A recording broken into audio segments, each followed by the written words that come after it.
quand on fait le point des dépenses qu'ils ont justifiées, des éléphants blancs, les programmes qu'ils ont mis en place, qui en fait n'ont pas donné, qui ont été en fait des moyens pour détourner de l'argent et se servir pour remettre de l'argent à l'étranger, de planquer, acheter des maisons et acheter de la richesse.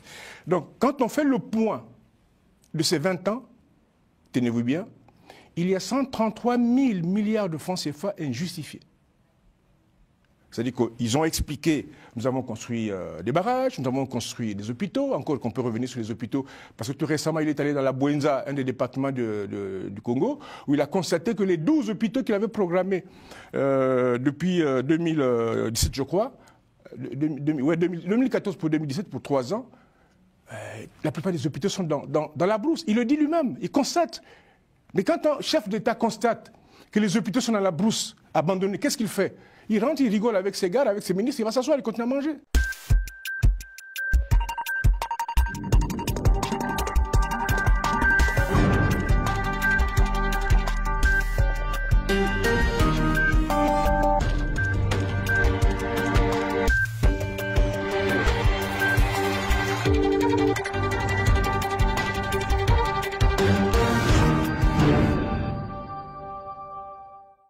Bonsoir à tous et bienvenue dans l'entretien du jour. La République du Congo est actuellement à la croisée des chemins entre stagnation et volonté de changement. Une question s'impose, un nouveau Congo est-il possible? Et pour en parler, nous recevons Simon-Pierre Moussonda. Bonsoir. Bonsoir. Alors vous êtes le responsable coordinateur du Congrès pour la Renaissance du Congo, le CRC. Et depuis son retour au pouvoir en 1997, Denis Sassou Nguesso a maintenu une certaine stabilité politique dans un pays marqué par des conflits violents, notamment en reconstruisant même Brazzaville, sa capitale, après la guerre civile. Mais aujourd'hui, est-ce qu'on peut dire que le pays est bien maintenu? Dans quel état est le Congo actuellement? Je pense que le Congo est dans un état pitoyable. Déjà qu'il faut rappeler qu'il est parti une première fois en 1992, après des élections organisées à l'issue d'une conférence nationale qui n'a pas voulu souveraine, mais qui s'est imposée souveraine. Et dès ce temps-là, le Congo était le pays le plus endetté par tête d'habitants, en tout cas parmi, donc en état de déliquescence. Et il est revenu en 1997 à la suite d'un coup d'État sponsorisé quelque part par, faut le dire, par la France et par certaines puissances occidentales et sous-régionales. Et il y a eu beaucoup de morts, beaucoup de dégâts, beaucoup de destruction. Et il s'est installé comme un chef sans contrepoids. Et il a, depuis lors, pendant près de 40 ans, 1997-2025 aujourd'hui, ça fait quand même près de 28 ans qu'il est là.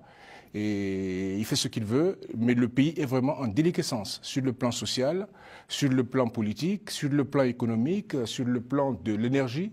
Il n'y a pas d'électricité pour la majorité des Congolais. L'eau potable est une denrée rare. Quand elle vient, c'est avec applaudissements que les gens sont soulagés. L'eau qui coule dans les robinets est d'une couleur jaunâtre. La santé est à l'abandon. L'éducation, vous savez, dans la vie, on dit si vous voulez éteindre un pays, détruire un pays, détruisez la formation et l'éducation. Et donc c'est ce qu'ils ont fait. Le Congo, qui à un moment donné avait presque atteint les 100% de scolarisation de sa jeunesse et de sa population, atteint aujourd'hui des niveaux très très bas. Il le reconnaît lui-même d'ailleurs, lorsqu'il s'exprime. Mais en termes d'économie, le Congo a en soi un bilan assez concluant parce que le régime a engagé de gros projets en termes de reconstruction d'infrastructures aussi, publiques, avec une croissance aussi là de 4% qui est attendue dans cette année 2026.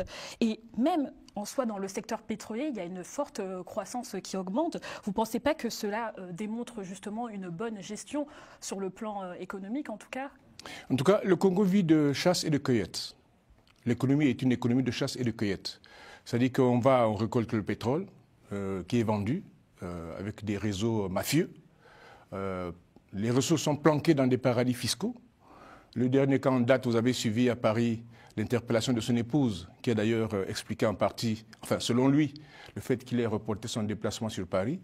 Et donc le Congo, qui est le 3e producteur de pétrole d'Afrique noire, c'est quand même beaucoup, vit avec une grosse dette de près de 8 000 milliards de francs CFA concoctés, alors qu'en 2010, Il avait réussi à faire annuler sa dette au Club de Paris. Donc les comptes étaient repartis à zéro. Ça n'a pas empêché, 7 ans après, de se retrouver avec une dette colossale qu'il était obligé de casser même au FMI. Donc le Congo est mal géré sur le plan économique. Il y a eu beaucoup de plans. Déjà en 1980, lors de son premier mandat, quand il était président de la République, il avait lancé un projet autosuffisance alimentaire d'ici à l'an 2000. Nous sommes en 2025. 25 ans après, il est loisible de constater que ça a été un échec cuisant. Donc le Congo est mal géré. Je pense qu'il lui manque à ce monsieur, qui pourtant au départ était un instituteur adjoint, qui a été formé pour enseigner, mais qui n'a pas enseigné, qui s'est retrouvé très vite dans l'armée. Il lui manque une vision politique, celle qu'il faut pour l'Afrique de demain. Et pour les Congolais, pour l'Afrique centrale, pour l'ensemble des Africains, je pense que la présence de ce monsieur à la tête de notre pays est un mal qu'il faut vite réparer. Et justement, quelles sont les propositions alors du CRC pour mettre en place cela? Parce que 70% de la population vit en dessous du seuil de la pauvreté. Vous, qu'est-ce que vous mettez en place en termes de justice justement sociale? Mais nous voulons dans un premier temps mettre un terme à 65 ans d'errement politique et économique. Depuis l'indépendance, c'est vrai qu'il y a eu les premières réalisations pendant les 5 premières années, puis après le Congo a sombré. Et le sommet, il atteint, celui qui est là, monsieur le président, qui est là, le président Denis Sassou Nguesso, atteint le sommet du désordre. Donc pour réparer ça, il faut déjà commencer par réparer l'homme. Parce que la première richesse de toute société, de toute forme de vie, c'est l'homme. Si on ne répare pas l'homme, on ne peut pas réparer toute la suite. Et pourtant, les projets y sont, hein. La volonté y est, vous ne trouvez pas? Ben, la volonté y est, mais regardez comment l'éducation a été... Je vous ai dit que quand on veut détruire un pays, on détruit son éducation. Aujourd'hui, l'éducation est à l'emploi. Vous avez des salles de classe de 370 personnes dans les environs de Brazzaville à Madibou. Qu'est-ce qu'un enseignant peut faire dans une salle de classe avec 370 élèves? Or, si on ne forme pas ces élèves, qui est-ce qui demain va être médecin? Qui est-ce qui demain va être ingénieur? Qui est-ce qui demain va construire ce pays? Vous voyez? Donc, dans un premier temps, il y a cette question de l'homme. Et le CRC a un projet que nous appelons Renaissance nationale. Pourquoi nous appelons Renaissance nationale, Renaissance du Congo? Parce que nous pensons qu'il faut repartir vers les fondamentaux de ce pays. Ce pays qui est né sur les cendres de plusieurs royaumes, hein, le royaume Congo, le royaume Téké, le royaume Luango, avec des chefferies. Au début, ça savait manipuler le fer. Moi, dans ma jeunesse, j'avais derrière la maison de mon père quelqu'un qui était un souffleur qui manipulait le fer. Vous voyez, aujourd'hui, il n'existait plus. Il n'existait plus. Donc, on a détruit tout le socle, toute la base qui existait pour pouvoir créer les conditions de développement. Donc, le CRC a un grand projet. Un grand projet qui consiste à changer géographiquement, totalement la physionomie du pays. Le pays a été construit par les colons pour les intérêts de la colonisation. Brazzaville, la capitale, a été la capitale de l'Afrique équatoriale française, donc construite pour 4 ou 5 pays et pour les intérêts de la France. Donc c'est une ville qui, aujourd'hui, de mon point de vue, ne répond plus, vu la dimension qu'elle a eu à prendre, aux besoins de notre pays. Vous prenez Pointe-Noire, c'est pareil. Donc il faut revoir l'organisation du pays. Nous avons, dans ces 2 villes, plus de la moitié de la population qui y vit. Qu'est-ce qui va les nourrir? Vous voyez, c'est une question centrale. Donc il faut revoir l'organisation du pays. Il faut être capable de créer des routes. Des routes comme ça se voit partout. Le potentiel du Congo est tel qu'on peut le comparer à celui du Qatar. On peut comparer le Congo, d'ailleurs dans les années 60, Dolisie, qui est la 3e ville du Congo, était au même niveau de développement que Séoul, la capitale de la Corée du Sud. Mais quand on voit aujourd'hui, on peut comparer Dolisie et Séoul, ce n'est pas possible. Donc nous avons un projet ambitieux, une vision pour notre pays, que nous voulons faire démarrer au plus vite. Il s'articule autour du besoin de refaire l'homme, de réorganiser l'homme, de lui donner le pouvoir au niveau du Congo, de réorganiser l'espace géographique en implantant de nouvelles villes, en réorganisant l'implantation des populations, en reliant toutes ces villes, toutes ces voies par des voies, comme ça se passe partout, double sens, trois voies à double sens, ainsi de suite, en mettant en place un système de voies ferrées. Et en essayant de développer le besoin initial qu'il faut pour tout développement, c'est l'énergie. Le Congo a un potentiel incroyable, nous sommes à cheval sur l'équateur. Autrement dit, toutes les énergies solaires, les énergies hydroélectriques, toutes les énergies, et le Congo est le 3e producteur de pétrole, je disais de pétrole, nous avons du gaz. Il n'y a pas de raison qu'un pays qui a ce potentiel puisse ne pas offrir à ses populations le minimum vital, l'existentiel. Et justement, il y a 3 ans de cela, vous avez publié un programme de 100 jours où dedans vous parlez de renégocier la dette, car en 2022, la dette représentait environ 88% du PIB. Mais comment peut-on garantir de nouvelles négociations justement sans tomber dans un endettement encore plus important, sachant que la moitié des revenus pétroliers, comme vous le disiez, c'est quand même un grand revenu au niveau du pays, ont été reversés dans ce remboursement de dette. Alors, vous m'avez tout à l'heure posé la question de savoir qu'est-ce que le CRC veut faire. Dans un premier temps, nous estimons que ce monsieur est un danger pour notre pays, pas seulement pour notre pays, pour l'Afrique centrale. On pourra développer, vu les relations que le Congo a avec ses voisins. Justement, en quoi la dette pourrait être une solution par rapport au CRC? Mais parce qu'il faut de l'argent pour pouvoir redémarrer, pour pouvoir investir. Je voulais repartir sur le CRC. Pourquoi? Parce que je voulais vous dire que notre démarche aujourd'hui consiste à faire partir ce monsieur. Certainement qu'à la fin, vous me demanderez comment. Ce sont les populations. Il faut le faire partir. Une fois qu'on l'a fait partir, le Congo a besoin d'une transition. C'est-à-dire qu'à partir de la situation actuelle d'un pays déstructuré, d'un pays dans lequel le pillage est devenu pratiquement un mode de fonctionnement et de vie, un pays qui a connu des crimes énormes, parce peut-être qu'on pourrait en parler, avec un chef d'État, Massamba Deba, qui a été assassiné, dont on n'a jamais retrouvé le corps, un ancien président qui a été égorgé en plein 14 heures à l'état-major de l'armée en 1977. Donc ce sont des choses qui ont marqué les Congolais, avec des départements entiers qui ont été rasés, pratiquement détruits. C'est Lupoul, les guerres qu'on a connues à Ikongono, à Wando. Donc ce pays a connu de la douleur, de la souffrance, de la destruction, y compris psychologique. Il y a des Congolais qui souffrent. Il faut donc commencer dans un premier temps à mettre ce système de côté. Totalement. C'est pour ça que nous ne croyons pas aux élections. On pourrait en parler. Nous ne croyons pas au dialogue. Ce n'est pas un monsieur qui est apte au dialogue. Mais vous croyez à la renégociation de la dette? Oui, la dette, ça c'est économique. Économique, il n'y a pas de problème sur le plan de l'économie. Bien sûr, ceux qui vont arriver après ce monsieur seront obligés d'assumer la continuité de l'État. Donc de négocier la dette qu'ils ont empruntée, qui ne se justifie pas quand on voit le développement du Congo aujourd'hui. Donc cette dette-là, il faut la renégocier, mais la renégocier avec des nouvelles personnes, avec des nouveaux projets, avec une nouvelle ambition politique, une nouvelle vision, sécurité de l'Afrique centrale et de notre pays. Donc je disais, pour revenir un peu sur ce que je disais sur le Congo, sur le CRC, ce que nous voulons, nous, dans un premier temps, c'est faire partir ce monsieur. Par les moyens qu'autorise la République, par les moyens légaux, comme toute population qui n'arrive pas à supporter une dictature au-dessus d'elle. Une fois que ce monsieur est parti, nous pensons qu'il faut une transition. Avant la transition, il faut un dialogue, il faut que les Congolais se parlent, parce qu'il y a eu beaucoup de dégâts. Nous avons 12 départements, aujourd'hui ils en ont créé 3 autres, ça fait 15. Et ils ajoutent des départements alors que les premiers qui sont là n'arrivent pas à fonctionner.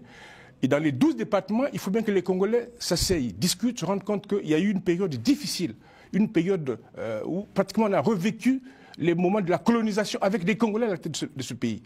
Une fois qu'on aura renégocié, qu'on aura discuté entre nous, on mettra en place une transition. Cette transition permettra de réparer et le physique et le mental des dégâts qui ont été commis par ce régime, par ce système.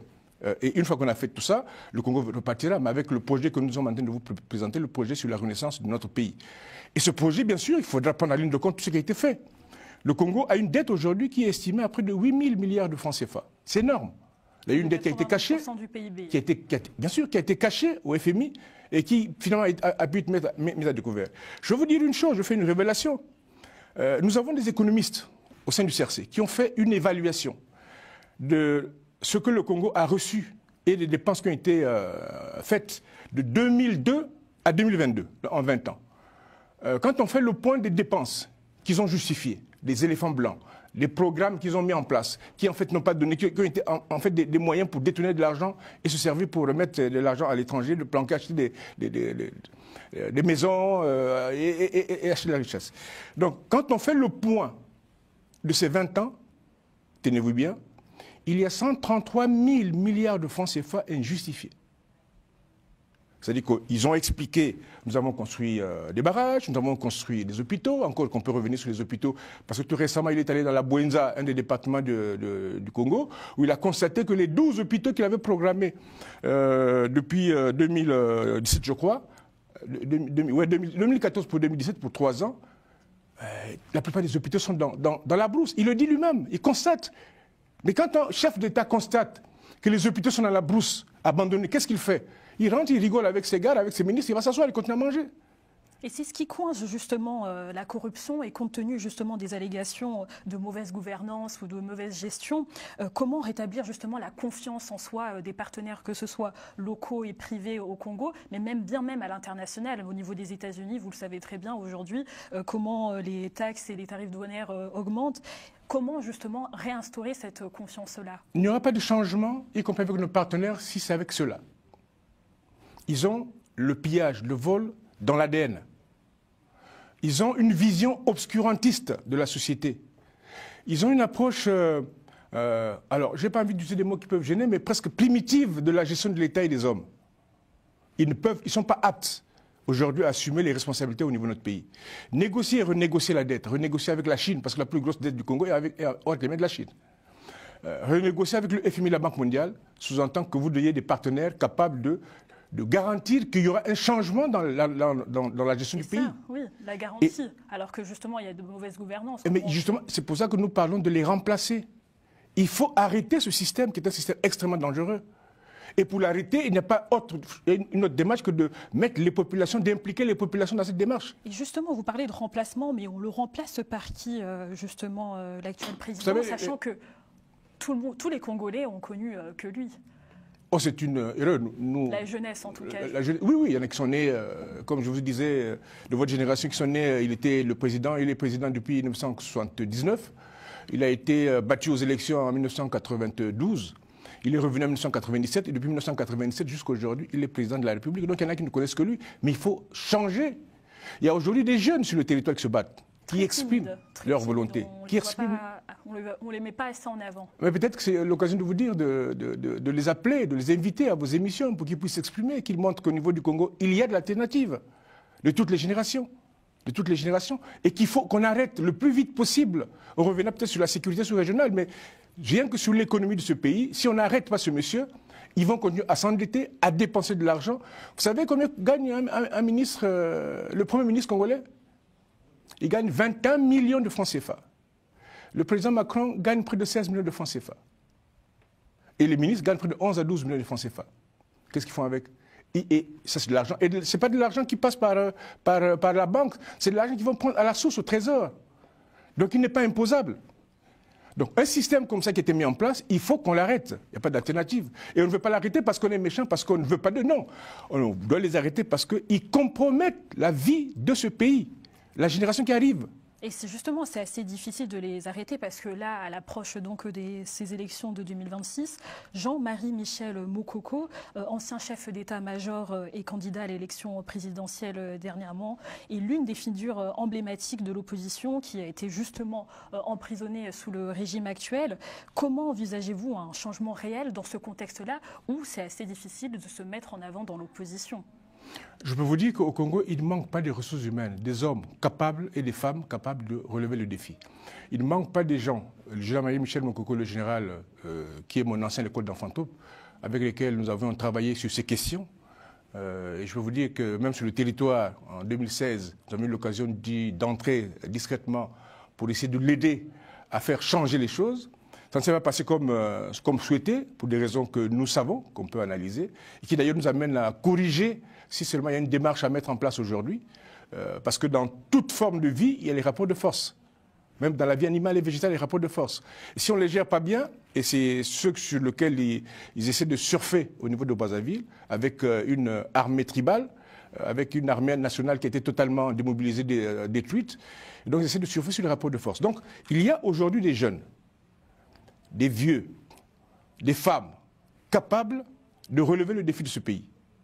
Simplement, ils sont dans une espèce de situation de silence imposée par le régime qui font qu'ils ne s'expriment pas. Et pourtant, en 2021, le Premier ministre congolais avait évoqué une éventuelle amnistie pour Mokoko à condition qu'il fasse un acte de repentance. Alors, j'aimerais vous poser cette question, on en est où désormais alors?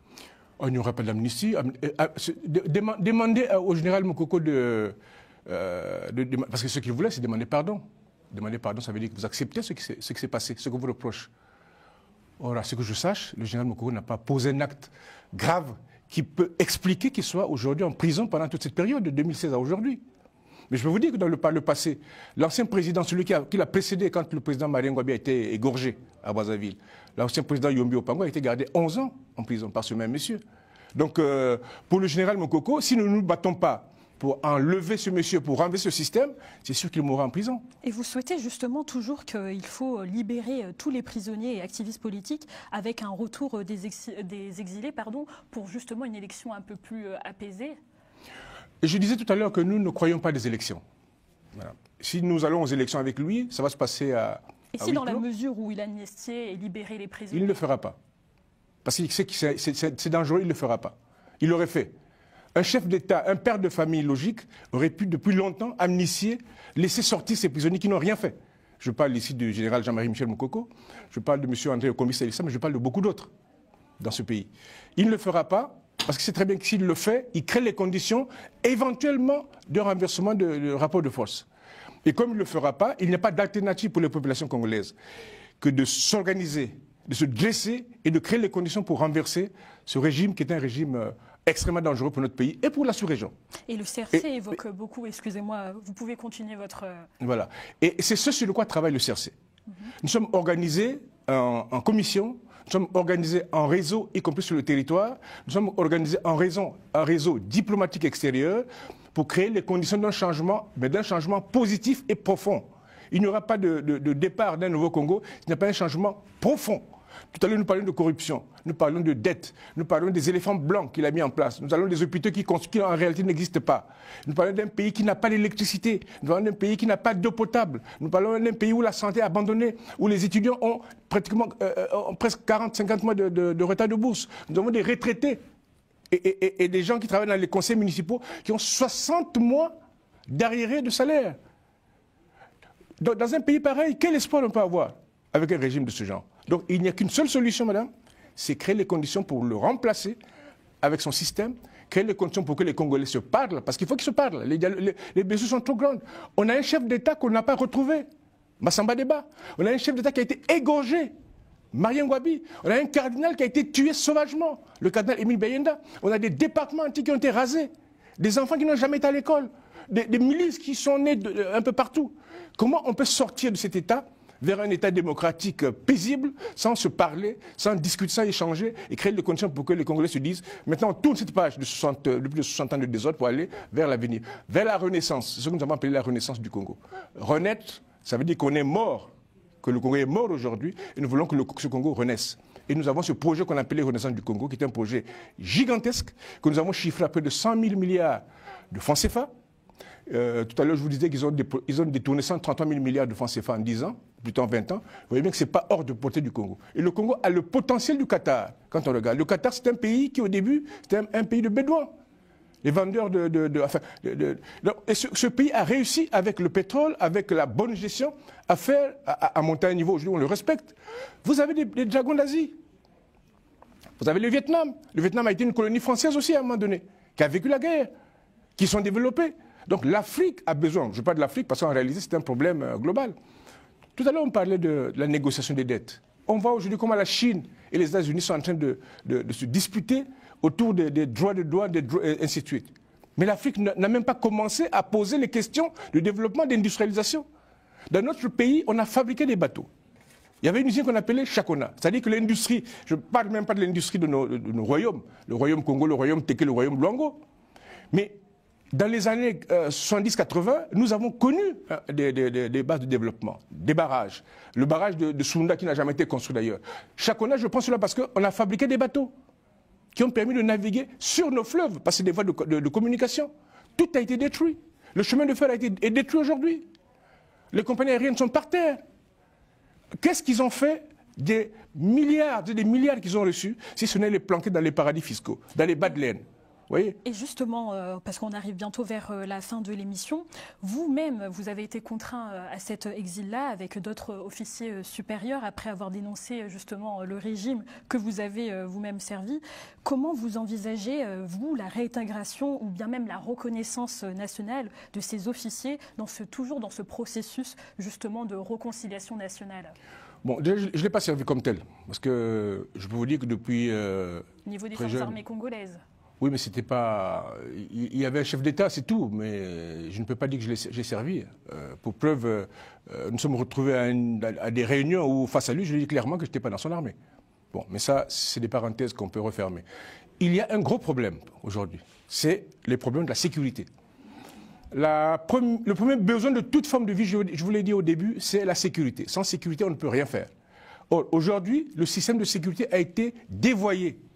Il a mis en place une armée qui est une armée tribale, qui a pour mission de garantir sa sécurité, de garantir la sécurité de ses enfants et de ses parents pour la pérennisation du pouvoir. Cette armée n'a pas d'avenir.